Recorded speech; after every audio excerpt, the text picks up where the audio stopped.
के 9E lesson का प्रश्नावली 9E का आप लगा लिए थे क्वेश्चन 5 कंप्लीट। ठीक, चलते हैं 6वें क्वेश्चन पे। तो 6वां क्वेश्चन पहले सुनिए तो क्या कह रहा है। 6वें क्वेश्चन में दिया कि एक समांतर श्रेणी के 15 पदों का योगफल 15 पदों का योगफल कह रहा है कि 30 है, तो उसका मध्य पद बताइए। मध्य पद पूछ रहा है। आप कहते हैं कि जब संख्या n बराबर 15 है तो उसका मध्य पद क्या होगा। n बराबर 15 है तो 15 सम है कि विषम है। विषम है तो विषम का जो मध्य पद होता है आप बोलते हैं मध्य पद बराबर n+1/2 हो जाता है। तो 15 धन 1/2 16 का आधा यानी 8वां जो पद होगा वो क्या हो जाएगा, मध्य पद हो जाएगा। तो 8वां पद का मान पूछ रहा है तब क्वेश्चन में जो दिया गया उसकी बात करें तो 15 पदों का योगफल हम बात करते हैं तो 15/2 2a 15 ऋण 1 गुणित d, ये कह रहा है कि 30 है। तो 15/2 कर दीजिए, 2a 14d बराबर 30 कर दीजिए। हम क्या करते हैं कि 2 कामन करते हैं। 15/2 था, 2 कामन किया तो a धन 7d बराबर 30 हो गया। देखिए 2 से 2 कट गया, 15 दूना के 30 कट गया। ये a धन 7d बराबर 2 इक्वेशन फर्स्ट कर दीजिए। ये बताइए हम इस a धन 7d को हम 8वां पद बोल सकते हैं। एक कम होता है तो 7d होता है, तो यह 8वां पद कितना है, 2 है। आपसे क्या निकालने को कह रहा था, 8वां पद। 8वां पद का मान कितना है, 2 है। नहीं, मध्य पद कितना है, 2 है। नोट कर रहे हैं। की बात करते हैं हम लोग। तो 7 नंबर में दिया गया, ध्यान से देखिएगा। 5 और 26 के बीच में 5 और 26 के बीच में ऐसी 5 संख्याएं डालिए ताकि प्राप्त अनुक्रम समांतर श्रेणी बन जाए। तो 5 और 26 के बीच में हमारे पास 5 समांतर मध्य पद हैं, a1 a2 a3 a4 और a5। तो कहता है कि जब ये हैं तो इनके मान क्या होंगे। तो आपने कहा कि पहला पद हमको दिख रहा है 5 5 6 1 7, 7वां पद दिख रहा है 26, तो 7वां पद को a धन 6d लिख सकते हैं। a का मान 5 6d यानी कि 6d का मान आप यहाँ देख रहे हैं कि ये इधर जाएगा तो 21, तो d की जगह पे 21/6 हो गया। d का मान 3 से करा दीजिए, 3 7 21, ये d हो गया। अब आप कहते हैं कि a1 निकालने के लिए a1 की जगह पे 5 धन d बोल दीजिए, ठीक ना। तो 10 7 17/2 हो गया। a2 की जगह पे इसमें d जोड़ दीजिए, 17/2 धन 7/2, ये हो गया। 20 4 24/2 कर दीजिए, ये हो गया। फिर इसी तरह से a3 निकाल लेते हैं, 24/2 धन 7/2, तो 24 7 हो गया 31, 31/2 कर दीजिए। a4 हो गया 31/2 धन 7/2, 38/2 कर सकते हैं। a5 कर सकते हैं 38/2 7/2, हो गया 40 45/2 कर सकते हैं। तो ये हमारे आंसर हो गए। ज्यादा कुछ कर सकते थे, देखिए यहाँ हम घटा के 12 लिख सकते थे, इसको घटा के 19 ले सकते थे, बाकी तो सब सेम चीज है। ये आंसर हो गया, नोट कर ले। नंबर 8 नंबर आप ध्यान दीजिए। यदि x y z समांतर श्रेणी में है, कह रहा है कि x y z समांतर श्रेणी में है, x और y का समांतर माध्य a है, x y का समांतर माध्य, तो x y का समांतर माध्य x + y/2 होगा। कह रहा a है इक्वेशन फर्स्ट, ये मान लीजिए इसको सेकंड करते हैं। y और z का समांतर माध्य b है, तो b है y और z का समांतर माध्य, ये थर्ड हो गया। तो सिद्ध करना है कि a और b का समांतर माध्य y होगा, y होगा a और b का समांतर माध्य। आपको ये प्रूव करना है। हमने आपको शुरू में ही बताया था कि अगर 3 संख्याएं होती हैं जो समांतर श्रेणी में होती हैं तो उसको लिखते हैं, अगर x y z समांतर श्रेणी में है तो 2y बराबर x + z होगा इक्वेशन फर्स्ट। ये हमको मालूम है, अगर 3 संख्याएं समांतर श्रेणी में होती हैं तो ये होता है। तो जब हमारे पास सब कुछ मालूम है, a b का मान मालूम है, तो आपको जो देखिए आपको ये प्रूव करना है, आपको प्रूव करना है। तो प्रूव करने में हमको दिख रहा है कि हम यहाँ से इस भाग को यानी राइट हैंड साइड को ले लें। राइट हैंड साइड को ले लिया। राइट हैंड साइड का मतलब आपके पास दिया गया है कि a + b/2। आपने कहा कि a की जगह पे ये वाला मान x + y/2, b की जगह पे इससे y + z/2 है। आप एलसीएम लेंगे तो x + z + 2y/2 पहले से है 4 हो गया। अब आप कहते हैं, ध्यान दीजिएगा कि x प्लस वाई की जगह पे 2y यहाँ रख लें, तो रखेंगे तो 2y अपान 4y अपान 4 कट गया तो y हो गया। आप देख लीजिए, यही लेफ्ट हैंड साइड प्रूव करना, नोट कर सकते हैं। 9 नंबर का पहला भाग आप देखिए, कहता है कि a और b का समांतर माध्य ये दिया गया है, यन का मान क्या होगा, यह दिया गया है और a और b का समांतर माध्य अगर हम निकालेंगे तो a प्लस बी अपान 2 बोलेंगे।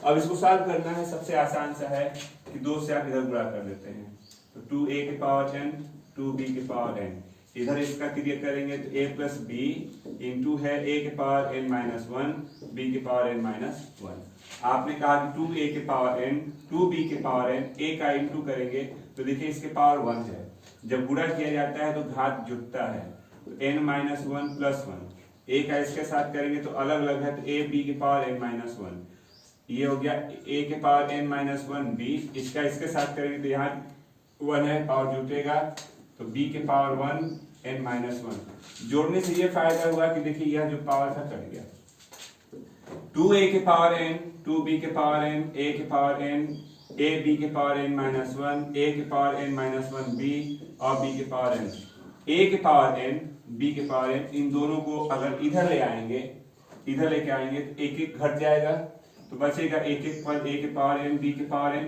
इधर पहले से ही है a b के पावर n माइनस 1 a के power n minus 1 into b, a के पावर यहाँ दिख रहा है, a के पावर यहाँ दिख रहा है, तो a वाले पावर के एक तरफ a के पावर n माइनस a के पावर n माइनस 1 b, इधर पहले से ही b वाला पावर है, ये इधर जाएगा, हम ऐसे लिख सकते हैं। हमने ये कहा, ध्यान दीजिएगा, यही समझना है, a के पावर n, इसको हम लिख सकते हैं a के पावर n a के power minus 1 b, a b के पावर n b के पावर माइनस 1 b के पावर n, अलग अलग किया। जो पावर माइनस में दिखता है उसके सर पे, उसको नीचे ला देते हैं तो धनात्मक हो जाता है, तो हमने कहा देखिए ऊपर से हमको कॉमन है a के पावर n 1 माइनस b, और ये पावर नीचे आया तो a हो गया धनात्मक।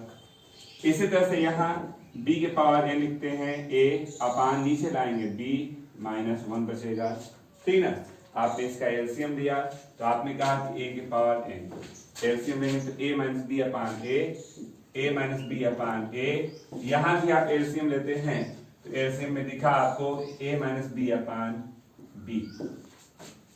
अब आपने कहा देखिए ये कट गया, ये पावर ऊपर जाएगा n माइनस 1, ये पावर ऊपर जाएगा b के पावर n माइनस 1, अपान लाते हैं तो आपने कहा कुछ ऐसे, ये 1, हम इसको a अपान b के होल के पावर बाहर कर सकते हैं ऐसे। और ध्यान दीजिए, किसी भी अंक के घात 0 होता है तो उसका मान 1 होता है, a अपान b का मतलब अंक ही है ना, तो ऐसा ही इधर भी लिख के हम पावर 0 कर देते हैं, तो मतलब अंक के पावर 0 यानी 1 हो गया। दोनों एक जैसा है, a अपान b, घातों की तुलना कर देते हैं, n minus 1 is equal to 0, तो n की वैल्यू कितनी हो जाएगी, 1 हो जाएगी। यह है आंसर, नोट कर लें। कहता है इसी का b भाग, यदि a और b का समांतर माध्य इतना है, तो समांतर माध्य a और b का हम जानते हैं ये होता है, दोनों बराबर हो गए, दोनों समांतर माध्य हैं। करा हल करके n का मान बताइए, चलिए हल करते हैं।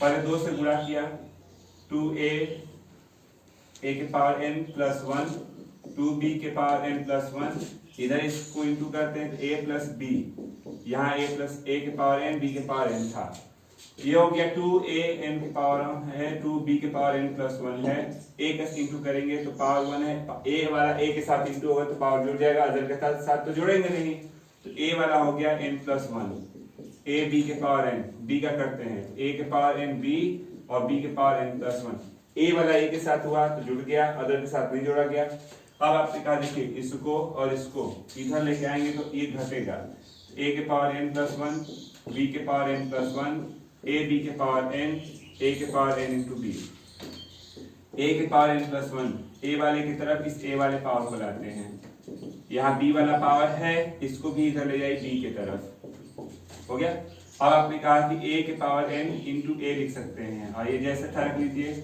इसको भी आप अलग अलग करेंगे तो b के पावर n इंटू b बोल सकते हैं, पावर अलग है, जोड़ना चाहेंगे तो फिर वही हो जाता है। कॉमन है a के power n, a minus B, common है b के पावर, तो ये हो गया कट गया, a के पावर n b के पावर n, अपान ले आते हैं a के पावर n b के पावर n 1 हो गया, a अपान b के होल के पावर n बोलते आप a के माइनस ऐसे कर दीजिए, घातों की तुलना करेंगे तो n का मान कितना हो गया 0। नोट कर लें। क्वेश्चन ध्यान से सुनिएगा, कहता है कि x और 2y के बीच, x और 2y के बीच, 2x और y के बीच दो तरह से पद दिया है के बीच यन समांतर मध्य पद निवेश किए जाते हैं, तो दोनों दशाओं में आरवे पद बराबर होते हैं, तो x अपान y का मान बताइए। हमने कहा कि दो अलग अलग मान के लगाना थोड़ा लंबा हो जाएगा, सिंपल कर देते हैं। हमने मान लिया कि माना हमारे पास पद a व b है, a व b के बीच स्वयं लगाते हैं, ध्यान दीजिएगा a व b के बीच में यन समांतर मध्य पद a1 a2 a3 a4 a5 dot dot, हमने कहा an, ये हो गया यन समांतर मध्य होगा।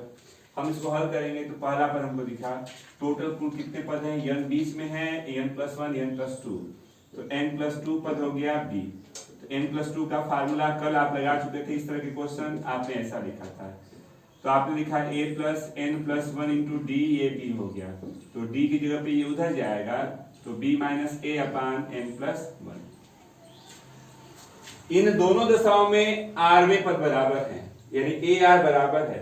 हम बात करें कि r1 पद क्या होगा, तो कल हमने आपको बताया था a1 को a प्लस डी लिखते हैं, a2 को a प्लस 2d लिखते हैं, a3 को a प्लस 3d लिखते हैं, a4 को a प्लस 4d लिखते हैं, तो ar को क्या लिखेंगे, a प्लस rd लिखेंगे। तो इस स्थिति से हम rवा पद निकालें तो क्या होगा, हमने कहा ar क्या होगा, a प्लस rd हो जाएगा, a r और d का मान आप देख रहे हैं।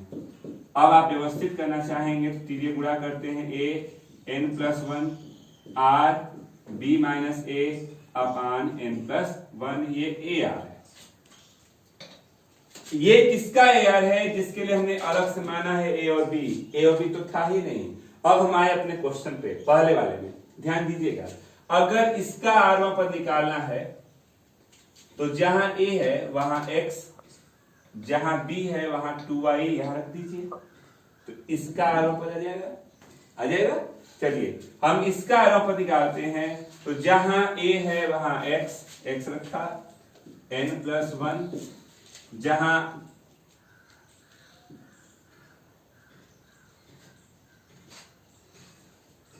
जानते हैं थोड़ी सी गलती हम यहां कर रहे हैं, हम इसको यही व्यवस्थित कर दे, रुकिए थोड़ा सा व्यवस्थित कर दिया जाए। हमने कहा कि ar बराबर a n+1, ब्रैकेट तोड़ रहे हैं, rb माइनस ra अपान n+1। अब हम इसको कर देते हैं, देखिए इसमें और इसमें a कॉमन है, n+1 माइनस r और rb और n+1। अब आ जाइए आरवे पद के लिए, हमने कहा इसका आरवा पद कितना होगा, तो जहां a है वहां x, जहां b है वहां 2y रखिए, इसका आरवा पद आ गया कितना, तो x n+1 minus r into b यानी कि 2y और n+1 बराबर है इसके आरवे के। तो इसका आरवा जहां a है वहां 2x, जहां b है वहां y रखें, तो दूसरे का आरवा आ जाएगा। तो चलिए इसका करते हैं, तो 2x n+1 minus r into y और n+1, दोनों के आरवे पद बराबर हैं, तो बराबर कर दिया गया। तो कहता है x अपान y का मान बताइए, तो चलिए हल करते हैं। ये करिए, इस x वाले को उधर और इस y वाले को इधर ले आइए, 2yr था परे से, yr इधर आ गया, ये उधर गया, तो देखिए x कॉमन है, 2 से इंटू कर लीजिए, 2n 2 माइनस 2r, ये इधर जाएगा, minus n minus 1 plus r, x पहले हमने कॉमन कर लिए थे इसीलिए, यहाँ घट के हो गया yr, यहाँ x घटाइए n+1 माइनस r। आपने कहा कि x अपान y को इधर लाइए, इधर r है, ये इधर आएगा, n+1 माइनस r। आप बताइए क्या पूछा था, x अपान y का मान, तो x अपान y का मान इतना होगा, आंसर नोट कर ले। 18 नंबर पे, यदि किसी समांतर श्रेणी के पदों की संख्या विषम हो, हम मान लेते हैं पदों की संख्या विषम का मतलब 2n+1 मान लिया, विषम दिख रहा है। तो कह रहा है कि सिद्ध कीजिए कि उसका मध्यपद, विषम वाले का मध्यपद प्रथम और अंतिम के समांतर माध्य के बराबर होगा। प्रथम और अंतिम जितने पद हैं, या जितने पद हैं तो अंतिमवा पद t2n प्लस t2n+1 पद होगा, इसका समांतर माध्य के बराबर मध्यपद है। हमको इसको बराबर प्रूव करना है। पहले हमने कहा कि जब पदों की संख्या विषम माना गया है तो विषम का मध्यपद होता है क्या, n+1/2। n की जगह पे ये काम कर रहा है तो 2n+1+1/2 यानी n+1वां पद, n+1वां हमारा मध्यपद हो जाएगा। तो चलिए सब वैल्यू निकालते हैं। पहले हम n+1वां पद निकालेंगे, तो a+n+1 -1 × d, ठीक, तो ये कट गया a+nd। इसी तरह से t2n+1 ले लेते हैं, a+2n+1 -1 × d कट गया a+2nd। अब हम आते हैं लेफ्ट हैंड साइड पे, मध्यपद तो मध्यपद हमारे पास ये था क्या, तो tn+1, इसका मान कितना आया है, तो ये हो गया a+nd। आते हैं राइट हैंड साइड, a रहेगा, इसका मान हमने निकाला है अभी a+2nd/2, तो 2a/2nd/2, 2 कामन कर लीजिए, a+nd/2 कट गया a+nd। आप देख सकते हैं कि लेफ्ट हैंड साइड और राइट हैंड साइड इक्वल है, और ये आपको प्रूव करना था, नोट कर लें। नेक्स्ट 12 नंबर आपको दिया गया है, यदि किसी समांतर श्रेणी के पदों की संख्या सम हो, पदों की संख्या कह रहा है कि सम है, तो हमने मान लिया 2n, सम हो गया, तो उनके दो मध्य पदों का समांतर माध्य, मध्य पदों का समांतर माध्य, मध्य पदों का समांतर माध्य प्रथम और अंतिम पदों के समांतर माध्य के बराबर है, प्रथम व अंतिम के समांतर माध्य के बराबर है, ये आपको प्रूव करना है।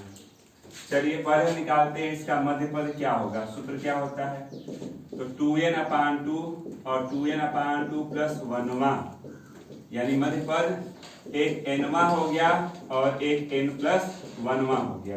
तो चलिए हमको कई सारे प्रोडक्ट इसमें निकालना है। पहले nवां पद निकालते हैं, तो a+n-1 × d, इसको भी निकाल लीजिए, इसकी वैल्यू, तो a+n+1 -1 × d यानी कि a+nd, उसको भी आप निकाल लेते हैं, t2n को भी, तो a+2n -1 × d। अब आप आते हैं बाएं पक्ष पे, लेफ्ट हैंड साइड को आप ध्यान से देखिएगा कह क्या रहा है। लेफ्ट हैंड साइड से हम लोग आए, तो लेफ्ट हैंड साइड कहता है समांतर जो पद आए हैं उसका मध्यपद। समांतर पद हमारे पास दो हैं, एक ये है एक ये है, मध्यपद में ही दो है ना, तो इसका समांतर मान क्या होगा, दोनों को जोड़ के आधा कर लीजिए, तो लेफ्ट वाले की वैल्यू हमारे पास क्या है, tn और tn+1/2, ये इसका समांतर मान है, इसका मान हमारे पास a+n-1 × d और इसका है a+nd, दोनों वैल्यू है /2 कर लीजिए। हल करते हैं तो 2a nd -d और nd/2, यानी कुल करने का मतलब 2nd -d/2 यानी कि 2a और 2n-1 d/2 कर लीजिए, ये तो लेफ्ट आया।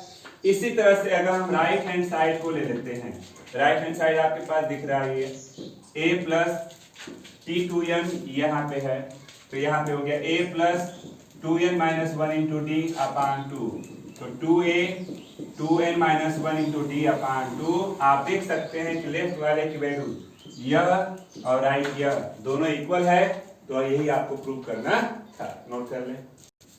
13 नंबर में दिया गया है कि 1 और 31 के बीच में यम समांतर मध्यपद है।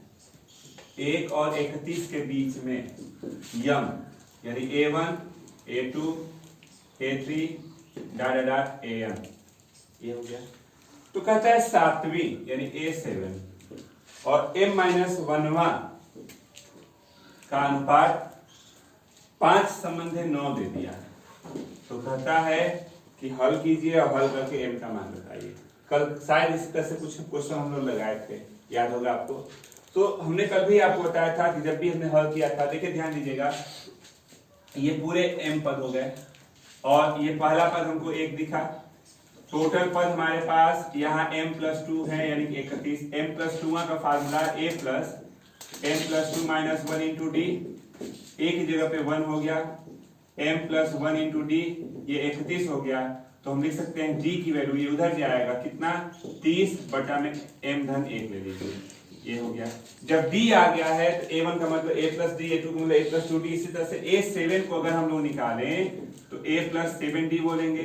a की जगह पे हमारे पास 1 है, 7 और d का मान आपके पास ये था।